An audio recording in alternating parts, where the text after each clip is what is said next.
In today's video, I'm going to teach you how to break an Excel worksheet into separate pages for printing. If you've ever had a sheet spill awkwardly across pages or cut a table in the middle, this walkthrough will help you control exactly where each page starts and ends so your printouts look clean and intentional. Start by opening Excel and heading to the worksheet that contains the data you want to print. Make sure you're on the correct sheet tab so you're viewing the content you plan to format. It helps to give the sheet a quick scan so you know which sections you might want to keep together on the same page, like headers, totals, or key tables. Now look down at the bottom right corner of the Excel window near the zoom slider. You'll see three small view buttons. These switch how the worksheet is displayed. Click the third one called Page Break Preview. This is the special view designed for controlling how your sheet is split into pages. As soon as you select it, Excel will redraw the worksheet into page-size blocks. You'll notice blue lines outlining each page and a more subdued background that highlights the printable regions.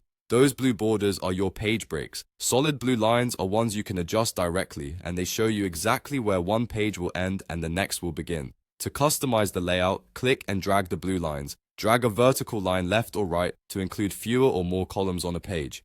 Drag a horizontal line up or down to include fewer or more rows. As you move a line, Excel updates the page boundaries, giving you instant feedback on how much will fit on each page. If you pull a line far enough to combine or split areas, Excel will add or remove pages accordingly. A few tips make this easier. Use the zoom slider next to those view buttons to zoom in for precise control or zoom out to see the whole layout at once. Try to keep logical sections together, like a table with its header, so nothing important gets split across pages. If you accidentally move a line in the wrong direction, just drag it back or use undo. And remember, the blue lines snap to rows and columns, which helps you line things up cleanly. Once your blue lines look right, you're set. You've just defined how the worksheet will break into separate pages for printing.